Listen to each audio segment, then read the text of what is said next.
जय हिंद दोस्तों, स्वागत है आपका हमारे यूट्यूब चैनल ज्ञान सिविल सर्विसेज में। दोस्तों हम लोग 6 क्लास के एनसीईआरटी बुक पढ़ रहे थे, तो हिस्ट्री का। तो सबसे पहले दोस्तों हम लोग आधे इसमें पढ़ चुके थे, कुल लगता है 5 पेज जो है इसमें हम लोग कवर कर चुके थे। और इसमें दोस्तों हम लोग अभिलेख क्या होता है, पांडुलिपि क्या होती है, ये सारी चीज़ों को दोस्तों हम लोग जान चुके थे। और ये भी जान चुके थे कि बहुत पहले क्या हुआ था, उससे कैसे जाना जा सकता है। तो उसके स्रोत ही जो है पांडुलिपि और अभिलेख हम लोगों को स्रोत मिल जाता है पिछले कई वर्षों में क्या हुआ इस जानने के लिए। और इसके बाद दोस्तों मतलब अतीत के बारे में क्या क्या चीज़ें जानी जा सकती है हम लोगों को, और यात्राएं लोग पहले कैसे करते थे, किस तरह की चीज़ें, सब ये सारी चीज़ें को हम लोग दोस्तों ओवरऑल देख लिए थे। अब यहाँ पे दोस्तों दे रहा है अतीत एक या अनेक। दोस्तों यहाँ पे कह रहा है कि क्या तुमने इस पुस्तक के शीर्षक हमारे अतीत पर ध्यान दिया है। दोस्तों इस पुस्तक का जो शीर्षक है हमारा, वो हमारा अतीत है। तो ये इसी अतीत के बारे में बता रहा है कि इस पुस्तक में, मतलब इस पुस्तक का आखिर शीर्षक हमारा अतीत है। तो उस पर आप लोग पढ़े और इग्नोर करके चले आए, अंदर भी इस पुस्तक में घुसे। तो क्या आपको उसका मतलब समझ में आया है कि हमारा अतीत क्या है।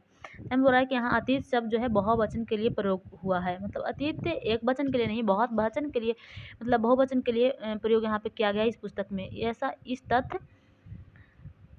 की ओर ध्यान दिलाने के लिए किया गया है कि अलग अलग समूह के लोगों के लिए इस अतीत में अलग अलग मायने थे। मतलब कि अलग अलग, जैसे कि कोई समूह अलग मायने से किसी चीज़ को देख रहा है, तो अलग कोई समूह अलग, तो यही यहाँ पे बताने का प्रयास कर रहा है कि अलग अलग समूह के लोगों को जो है इस अतीत के अलग अलग मायने थे। उदाहरण के लिए अगर पशुपालकों था, कृषकों का जीवन राजाओं था, राजियों के जीवन से, तथा व्यापारियों का जीवन शिल्पकारों के जीवन से भिन्न था। मतलब जैसे देखिए, रानी राजा जो थे अभिलेख अपना वो उत्तीर्ण करवाते थे, लेकिन कृषक का कभी अभिलेख नहीं मिला। कृषक लोग जो है, कृषक लोग ही होते थे या पशुपालक लोग, जो अपना वो विकीर्ण मतलब उल्लेख नहीं उत्तीर्ण करवा पाते थे। वो लोग आखिर किस लिए, क्यों, किस चीज़ का बखान के लिए अपना उत्तीर्ण मतलब अभिलेख उत्तीर्ण करवाते, उनको ऐसा अलाउ भी नहीं किया हो गया होगा राजा की तरफ से। तो इस तरह की चीज़ें थी, वहाँ पे काफ़ी भिन्नताएँ थी दोस्तों। और व्यापारी की अगर हम देखें तो सिर्फ व्यापारी जो अपना व्यापार करने में लगे होते थे, शिल्पकारी से भी भिन्न थे। जैसे शिल्पकारी अपना शिल्प बनाने में लगे होते थे, वो व्यापार नहीं करते थे, लेकिन वही शिल्प का ही व्यापार, वही जैसे शिल्पकार अगर मूर्ति बनाए तो व्यापारी मूर्ति का व्यापार कर सकता है, लेकिन वो मूर्ति बना नहीं सकता। तो ये दोनों में काफ़ी भिन्नता थी, ठीक है। तो जैसा कि हम आज भी देखते हैं, आज भी हम लोगों के जैसे पुरुष महिला में काफ़ी भिन्नता है। जैसे कोई बिजनेस कर रहा है, कोई पढ़ाई कर रहा है, कोई जॉब कर रहा है, तो वो सारी चीज़ों उनमें दोस्तों काफ़ी भिन्नताएँ नज़र आती है। उस समय भी देश के अलग अलग हिस्सों में लोग अलग अलग व्यवहारों और रीति रिवाजों का भी पालन करते थे। उदाहरण के लिए आज अगर अंडोबार निकोबार के अधिकांश लोग जो है अपना भोजन मछली पकड़ करके, शिकार करके, फल फूल कंद के संग्रह से प्राप्त करते हैं। मतलब कि अंडोबार निकोबार में आज भी दोस्तों मछलियाँ पकड़ी जाती है, मतलब वहाँ पे, और उसका मुख्य भोजन वही है, मछली चावल। और वहाँ पे दोस्तों शिकार किया जाता है, फल फूल भी एकत्रित किए जाते हैं। और इसके विपरीत अगर हम शहर में देखें तो वहाँ खाद्य आपूर्ति के लिए व्यक्ति पर, मतलब कि किसानों पर ही निर्भर रहा जाता है। शहरों में तो आपूर्ति होती नहीं है, मतलब उत्पादन होता नहीं, तो वहाँ पे जो गांव में जो कृषि करके लोग उत्पादन करते हैं, उसे व्यापार कर करके शहरों में जो बेचते हैं, उसी पर जो है दोस्तों शहर का लोग जो है निर्भर करते हैं। इस तरह के भेद अतीत में भी विद्वान थे। तो अतीत में भी था, ऐसा नहीं कि ये सिर्फ आज ही है, आज के जैसा अतीत में भी ऐसी भिन्नताएं थी। इसके अतिरिक्त एक अन्य तरह का भेद है जिसमें उस समय शासक अपनी विजय का, जैसे मतलब हम अभी आपको बताया ना कि शासक अपनी विजय का लेखा जोखा तो रखते थे। यही कारण था कि उनको शासकों तथा उनकी मतलब उनके द्वारा जो लड़ी गई लड़ाइयाँ थी वो काफ़ी कुछ जानते हैं। आज हम लोग जैसे अशोक कौन कौन सी लड़ाइयाँ लड़ा, और चंद्रगुप्त कौन कौन सी लड़ाइयाँ लड़ा, उसका मतलब कब से कब तक शासन काल था, कब कौन सी लड़ाई लड़ा, किस लड़ाई में जीता, किस लड़ाई में हारा, तो ये सारी चीज़ें हम लोगों को पता है। लेकिन उस समय के कृषक के बारे में हम लोगों को उतनी अच्छी से नहीं पता है, अच्छा से नहीं पता, मतलब जितना कि वहाँ के उस समय के राजा महाराजा के बारे में पता है। तो आखिर ऐसा क्यों? ऐसा इसलिए दोस्तों क्योंकि वहाँ पे राजा महाराजा जो होते थे वो अब विकीर्ण उत्तीर्ण करवाते थे, अपने लिए पांडुलिपियाँ लिखवाते थे। लेकिन कृषकों के बारे में ऐसी कुछ भी चीज़, मतलब कृषक जो है अपना अभिलेख नहीं उत्तीर्ण करवाते थे। वो आखिर क्यों करवाते अपना उत्तीर्ण, मतलब अभिलेख उत्तीर्ण। तो यही कारण है कि उसकी वहाँ के राजा महाराजा के बारे में हम लोगों को विस्तृत जानकारियाँ होता है कृषकों या पशुपालकों की, व्यापारियों की तुलना में। जबकि शिकारी, मछुआरे, संग्राहक, कृषि का पशुपालक जैसे आम आदमी प्राय अपने कार्यों का लेखा-जोखा नहीं रखते थे। पुरातत्व की सहायता से हमें अपने जीवन का जानने में मदद मिलती है। मतलब उनके जीवन के जानने के लिए हम लोग को आज जो खोजी गई चीज़ें हैं, जैसे कुछ औज़ारें कहीं पे मिल रहा है खुदाई के दौरान, कहीं पे दोस्तों मतलब जैसे कि बर्तन भांडे मिल रहे हैं, जैसे मिट्टी के बर्तन या फिर खाद्य पदार्थ से पशुओं की हड्डियाँ। तो ये सारी चीज़ों से हम लोगों को पता चलता है कि उनका जीवन किस तरह से थी। लेकिन यहाँ पे कोई भी अभिलेख के माध्यम से ये पता नहीं लगा है कि कृषक का जीवन कैसा था। हालाँकि इसके बारे में अभी तक कुछ जाना ना शेष है, बहुत कुछ जानना शेष है, क्योंकि उनके जीवन में मतलब किस तरह के असल में किस तरह के जीवन थे, वो हम लोगों को जो है स्रोत के माध्यम से ही हम लोगों को पता चलता है, खुदाई के माध्यम से ही। नहीं तो फिर उसके जीवन में अंदाज़ा ही लगाया जा सकता है। वो सब कोई लिखा हुआ अभिलेख उनके लिए नहीं ऐसा प्राप्त हुआ है। यहाँ पे दोस्तों तिथियों का मतलब समझा रहा है कि तिथियाँ क्या होती है, मतलब डेट। अगर कोई तुमसे तिथि के बारे में विषय के में अगर पूछे कि तिथियाँ क्या होती है, तो तुम शायद उस दिन, तारीख, महीना या वर्ष, जैसे कि 2000 या इसी तरह का कोई और अन्य वर्ष भी बता सकते हैं। तो तिथि आपको कोई पूछता है कि आज कितनी तारीख है, तो आप लोग बता सकते हैं कि आज इतना तारीख, इतना मंथ है, साल उसमें ऐड होता है। तो बस यही चीज़ होता है। लेकिन यहाँ पे करा दोस्तों, वर्ष की गणना ईसाई धर्म प्रवर्तक ईसा मसीह के जन्म की तिथि से की जाती है। हम लोग जो तिथियाँ बताते हैं वो मुख्य रूप से ईसाई धर्म प्रवर्तक मतलब ईसा मसीह के जन्म की तिथि से ही उसकी जो है गणना की जाती है। लेकिन हम लोगों को पता हो या ना हो, हम लोग बस से तिथि कोई पूछे आज कितनी तारीख है तो बस बता देते हैं। लेकिन ये पता हो या ना हो, लेकिन जो तिथियाँ हम लोग बताते हैं, जो तारीख हम लोग बताते हैं, वो ईसा मसीह के जन्म की तिथि से ही उसकी मान्यता दी गई है। अतः 2000 वर्ष कहने का तात्पर्य है कि ईसा मसीह के जन्म के 2000 साल वर्ष बाद की बातें हो रही है।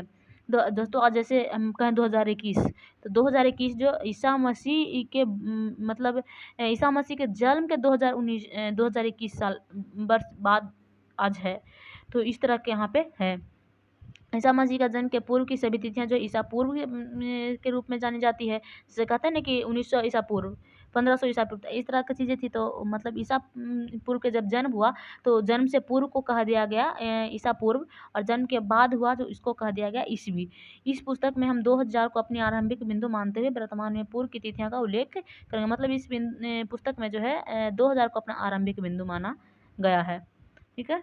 अब यहाँ पे दोस्तों इतिहास और तिथि में कुछ बता रहा है, जैसे देख लीजिए यहाँ पे करा कि अंग्रेजी में बीसी उसी को हम लोग ईस्वी को ही बीसी लिखते हैं। तो इसका तात्पर्य होता है बिफोर क्राइस्ट। हम लोग सभी को पता है कि बिफोर क्राइस्ट बीसी मतलब बीसी मतलब ईस्वी को नहीं, सॉरी, ईसा पूर्व को ही लिखते हैं। इसका बिफोर क्राइस्ट होता है, मतलब कि बिफोर क्राइस्ट, आज से मतलब ईसा पूर्व मतलब ईसा से पहले। कभी कभी तुम तिथियों में एडी जोड़ते हैं, मतलब एडी ईस्वी के लिए हम लोग को लिखा जाता है मुख्य रूप से। तो यह होता है एनो डोमिनी नामक दो लैटिन शब्दों से बना होता है, जिसका तात्पर्य होता है ईसा मसीह के जन्म के वर्ष से। कभी कभी एडी की जगह हम लोग सीई या बीसी की जगह बीसीई का भी प्रयोग कर देते हैं। सीएचओ का प्रयोग कॉमन इरा और बीसीई का प्रयोग बिफोर कॉमन इरा के लिए होता है। हम इस शब्दों का प्रयोग इसलिए करते हैं क्योंकि विश्व के अधिकांश देशों में अब इस कैलेंडर का प्रयोग सामान्य हो गया है। भारत में तिथियों के इस रूप का प्रयोग लगभग 200 वर्ष पर आरंभ हुआ था। कभी कभी अंग्रेजी में बीपी अक्षर का भी प्रयोग किया था, जिसका तात्पर्य बिफोर प्रेजेंट यानी वर्तमान से पहले होता है।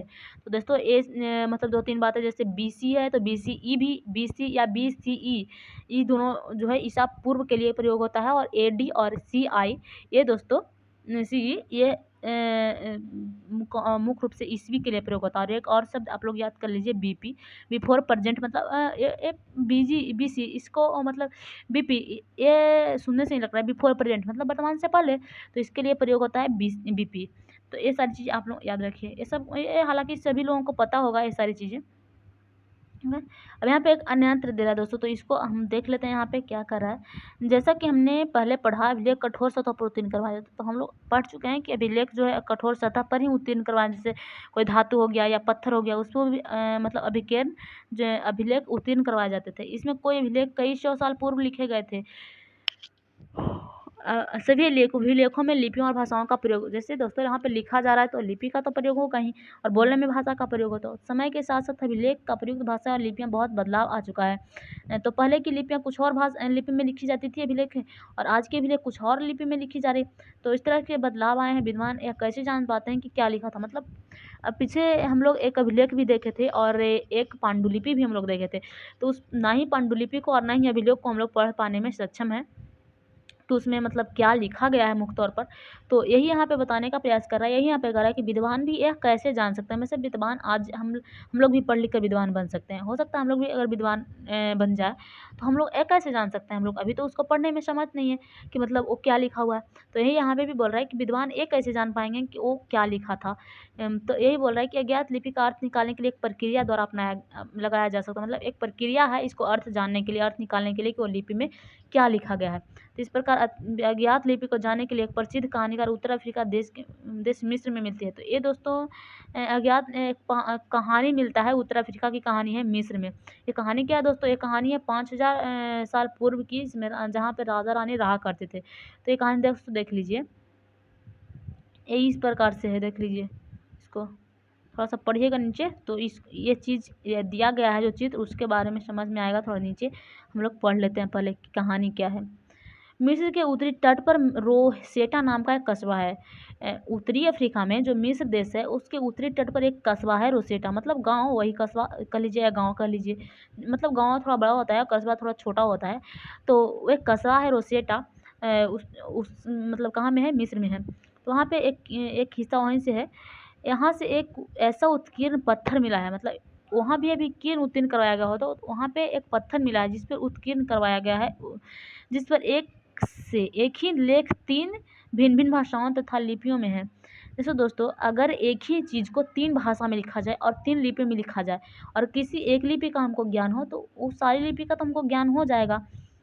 तो वहीं पे एक रोसेटा नामक कस्बा में एक पत्थर पर उत्कीर्ण पत्थर मिला है, उस पर कुछ लिखा हुआ था उस पत्थर पे। तो लिखा क्या था दोस्तों कि एक ही मतलब चीज़ को, एक ही शब्द को 3 भाषा और 3 लिपि में लिखा गया था।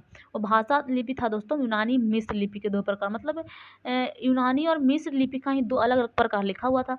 तो कुछ विद्वान यूनानी पढ़ सकते थे, मतलब कुछ तो ऐसे विद्वान होंगे जो यूनान पढ़ सकते थे और कुछ ऐसे होंगे जो मिस्र भी पढ़ सकते थे। तो इस तरह से यूनानी पढ़ सकते थे। उन्होंने बताया कि यहाँ राजाओं और रानियों के नाम एक छोटे से फ्रेम में दिखाए गए हैं। तो वहाँ पे जो चीज़ें लिखी हुई थी यूनान भाषा में, तो यूनानी जो पढ़ सकते थे विद्वान वो उसको पढ़ गए। तो उसमें एक की चीज़ लिखा था कारतूस, ठीक है। तो कारतूस का मतलब लिखा हुआ था, समझाया हुआ था वहाँ पे कि कारतूस जो है इसका मतलब होता है कि राजाओं और रानियों के नाम एक छोटे फ्रेम में दिखाए गए गए हैं। तो ये चीज़ को पढ़ करके यूनानी भाषा के जो विद्वान थे वो बताए कि ऐसा लिखा गया है। तो इसके बाद विद्वानों ने यूनानी और मिस्र संकेतों को अलग बगल रखते हुए मिस्र अक्षरों को समानार्थक ध्वनियों की पहचान की। मतलब कि जैसे देखिए एक ही चीज़ को, उसी चीज़ को, जैसे एक जो चीज़ है राजा और रानियों के नाम एक छोटे से फ्रेम में दिखाए गए हैं, इसको कारतूस कहा जाता है। तो एक चीज़ को अगर हम वहाँ पे लिखा हुआ यूनानी में लिखा था, तो यूनानी जो मतलब वैज्ञानिक थे वो तो पढ़ गए, यूनानी विद्वान। तो यही भाषा, यही चीज़ को मिस्र में भी नीचे लिखा गया है। तो मिस्र वाला मतलब मिस्र तो भी सीख जाएंगे ना वहाँ पे कि इसी चीज़ को मिस्र में हम ऐसे लिख सकते हैं, ऐसे लिखा गया है, तो भी हम समझेंगे कि यही बात लिखा गया है लेकिन मिस्र में लिखा गया है। तो इस तरह से उसकी ध्वनि को पहचान वहाँ पे की जाने लगी और विद्वान ध्वनि की पहचान गए कि नहीं, इस ध्वनि के लिए मिस्र में ये शब्द का ये ध्वनि का मतलब प्रयोग होगा। और ये भाषा में अगर इसका यूनानी में इस ध्वनि इस बात इस चीज़ को इस ध्वनि से पहचान किया जाएगा। तो इस तरह से वहाँ पे उनको ज्ञान हो गया। जैसा कि तुम देख सकते हो कि यहाँ एल अक्षर और के लिए शेर और ए अक्षर के लिए चिड़िया का चित्र बने होते हैं। यहाँ पे देखिए ये चित्र के बारे में यहाँ पे दिखा रहा है। जैसे एल यहाँ पे अगर कहें तो शेर है एल के लिए, चिड़िया ए के लिए, ठीक है। ए के लिए अगर हम कहें दोस्तों तो ए के लिए देखिए दोस्तों यहाँ पे चिड़िया पड़ा हुआ है, ठीक है। एल के लिए यहाँ पे शेर पड़ा हुआ है, के लिए यहाँ पे देखिए त्रिभुज। तो इस तरह की चीज़ें, ए के लिए यहाँ पे देखिए चिड़िया है। तो इस तरह से चीज़ें दोस्तों यहाँ पे मिली, ठीक है। और यही कह रहा है कि एक बार जब उन्होंने यह जान लिया कि विभिन्न अक्षर किनके लिए प्रयुक्त हो रहे हैं तो आसानी से अभिलेख को भी पढ़ सकें, क्योंकि मतलब अभिलेख में भी तो यही चीज़ें उस समय यूज होते होंगे। तो वो अभिलेख जब पढ़ें तो ये सारी चीज़ें मिले, तो उससे उनको अभिलेख पढ़ने में काफ़ी सहूलियत मिली। तो दोस्तों मिस्र की यही कहानी थी, इसको हम लोग पढ़ गए। तो दोस्तों ये चैप्टर यहीं तक था बस, और ये चैप्टर खत्म हो गया है। इसमें थोड़ा सा क्वेश्चन आंसर है तो आप लोग ये देख लीजिएगा। यहाँ पे देखिए उपयोगी शब्द बता रहा है कि यात्रा, तो हम लोग यात्रा के बारे में पढ़ चुके हैं दोस्तों। यात्राएं काफ़ी कठिनाइयाँ भई, असंभव सी थी, लेकिन फिर भी जो चाहे ऐसा कर पाएँ और बड़े बड़े महासागरों को, पर्वतों, पहाड़ियों को जो है पार करके यात्राएँ किए। और यात्राएँ दोस्तों करते क्यों थे, तो अगर मतलब अपने खाद्य पदार्थ को ढूंढने के लिए और एक जगह से दूसरी जगह जाते थे, और भी दोस्तों कई सारी चीज़ें, जैसे कि अपने रिश्तेदारों से मिलने के लिए, या फिर जहाँ पे रह रहे थे वहाँ पे पानी की कमी हो गई है, किसी चीज़ की फल-फूल की कमी हो गई है, तो इसके लिए भी यात्राएँ करते थे लोग एक जगह से दूसरी जगह, या फिर जगह ढूँढने के लिए कि नहीं यहाँ पे हम रह रहे हैं तो ऐसा चीज़ है, वहाँ पे किसी और जगह पे जाएँगे तो कैसा होगा? तो ये सारी चीज़ों के लिए, या फिर सामान पहुँचाने के लिए, जैसे हम यहाँ रह रहे हैं तो यहाँ एक चीज़ की बहुलता है और दूसरी जगह पे उस चीज़ की मतलब कमी महसूस हो रही है, तो उस चीज़ को एक जगह से दूसरी जगह एक्सपोर्ट करते हैं। तो इस तरह की चीज़ें के लिए वहाँ पे मतलब यात्राएँ की जाती थी। ठीक है? उसके बाद दोस्तों पांडुलिपि के बारे में हम लोग पढ़ चुके हैं, जैसे हिमालय के भुज भुर्ज पेड़ की छाल पर लिखी जाती थी, या फिर ताम्रपत्र पर, और एक हम लोग अभिलेख भी पढ़े थे दोस्तों, अफ़गानिस्तान से मिली थी। इसमें दिखाया गया था उस पांडुलिपि को, तो उसके बारे में हम लोग जाने थे। उसके बाद अभिलेख दोस्तों, एक अशोक के अभिलेख को इसमें दिखाया गया है। पार करके देखे थे हम लोग। तो ये अभिलेख दोस्तों धातु या पत्थर कठोर सतह पर उत्कीर्ण करवाए गए थे। ठीक है? तो ये अभिलेख था। अभिलेख और पांडुलिपि में यही अंतर होता है। तो आप लोग इस ये पूछा जाता है अभिलेख में और पांडुलिपि में क्या अंतर होता है, तो क्वेश्चन आप लोग लिखिएगा। उसके बाद दोस्तों पुरातत्व और इतिहासकार, तो दोस्तों जो अतीत के बारे में पता लगाता है उसको इतिहासकार कहते हैं, और जो पुरातत्व वही जो मतलब खुदाई वगैरह कर करके हम लोग को जानकारी देता है, जानकारी प्राप्त करता है कि पहले यहाँ पे क्या चीज़ें थी। तो ये खुदाई के माध्यम से प्राप्त करता है दोस्तों। और स्रोत यही है जो मतलब जिसके माध्यम से हम लोगों को अतीत के बारे में पता चल जाए, तो उसको स्रोत कहते हैं। कोई स्रोत होना चाहिए ना, मतलब अतीत के बारे में पता लगाने के लिए। अतीत के बारे में नहीं, मतलब किसी भी चीज़ को पता लगाने के लिए, किसी भी चीज़ को जानने के लिए कोई ना कोई स्रोत होता है, तो उसको कहते हैं स्रोत।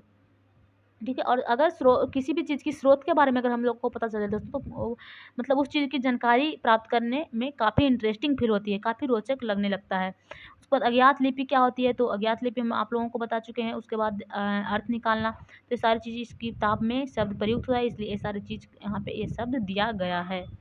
उसके बाद दोस्तों यहाँ पे महत्वपूर्ण तिथियाँ कुछ दिया गया है, तो दोस्तों ये हम लोग पहले ही पढ़ चुके थे। जैसे कृषि का आरंभ 8,000 वर्ष पूर्व कहाँ पे हुआ था दोस्तों? सुलेमान और किथर पहाड़ी पर हम लोग देखे थे। और उसके बाद सिंधु सभ्यता में 4700 वर्ष पूर्व लोग रहना शुरू कर दिए थे। और गंगा नदी की अगर हम बात करें तो वहाँ सबसे बड़ा राजत्व था, मगध विकसित हुआ था, बहुत शक्तिशाली था।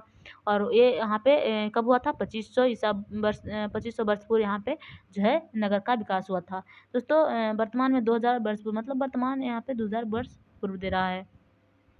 अब यहाँ पे कुछ क्वेश्चंस है दोस्तों, देखिए कह रहा है कि तुम्हें एक पुरातात्विक का साक्षात्कार लेना है, मतलब कि साक्षात्कार मतलब आप लोग समझ रहे हैं ना, इंटरव्यू लेना है, मतलब पुरातात्विक का आप लोग को इंटरव्यू लेना है। तो बहुत इंटरेस्टिंग प्रश्न है, आप लोग इंटरव्यू लेने लायक बन गए हैं तो इंटरव्यू लीजिए। पुरातात्विक का क्या करना है, तुम उन 5 प्रश्नों की एक सूची तैयार करो जिन्हें तुम पुरातात्विक से पूछोगे, मतलब कि तुम आपको 5 प्रश्न पूछने हैं पुरातात्विक से, उसका इंटरव्यू लेना है। तो आप 5 ही प्रश्न आपको पूछने का मतलब इजाज़त दी गई है, और आप वो 5 प्रश्न कौन-कौन से पूछेंगे उसकी सूची बताइए। ठीक है? तो ये चीज़ें आप लोगों से पूछ रहा है यहाँ पे। यहाँ पे ये मिलान करना है कुछ, तो नर्मदा नदी और प्रथम नगर दोस्तों नर्मदा नदी में ही थे। उसके बाद मगध यहाँ पे बोल रहा है, मगध 2500 वर्ष पूर्व में मगध का उदय हुआ। और गारो पहाड़ियाँ यहाँ पे सबसे पहले कृषि का विकास हुआ था दोस्तों। और सिंधु नदी इसकी सहायक नदियाँ यहाँ पे दोस्तों, मतलब मगध यहाँ पे हो जाएगा सबसे बड़ा राज्य। और नर्मदा नदी सबसे प्रथम नगर यहीं पे फूले थे।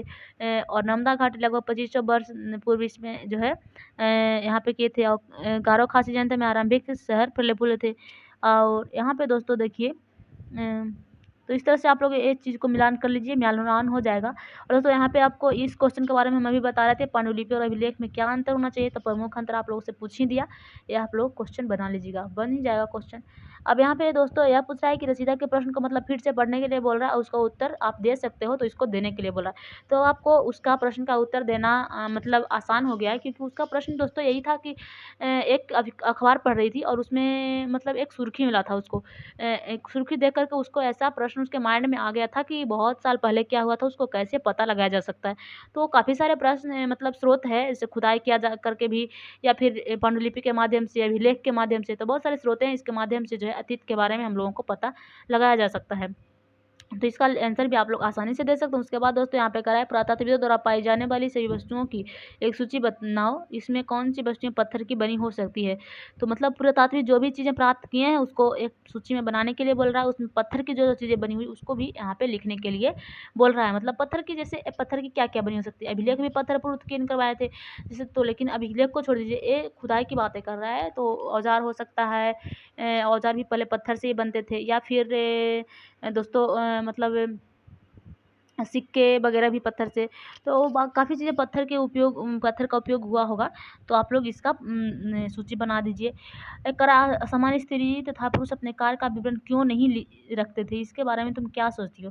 मतलब जैसे हम लोगों को बताया गया कि अभिलेख मुख्य रूप से उत्तीर्ण जो करवाया गया वो राजा महाराजा के द्वारा ही करवाया गया, और समान जो स्त्री पुरुष थे जैसे कृषक हो गए, व्यापारी, तो ये सारी चीज़ों का मतलब विवरण नहीं मिलता, कार्यों का विवरण रखते ही नहीं थे। तो इसके बारे में क्या सोचते हैं? तो आपकी सोच पे निर्भर करता है, क्या हर कोई अलग-अलग ही भी सोच सकता है। तो इसके बारे में आप लोग सोच कर के लिखिए। जैसे दोस्तों हमारा कहने का मतलब जैसे हम लोग को आज के डेट में ही अगर देख लीजिए, तो समान जो कृषि लोग हैं या फिर जो व्यापार वगैरह करते हैं या फिर अपना मतलब बिज़नेसिंग करते हैं, तो साधारण जो ये सारी चीज़ें साधारण आमतौर की जनता में अगर देखें तो ये लोग अपने कार्य का विवरण क्यों रखेंगे? रखना ही नहीं चाहते हैं, कोई मतलब मकसद ही नहीं है।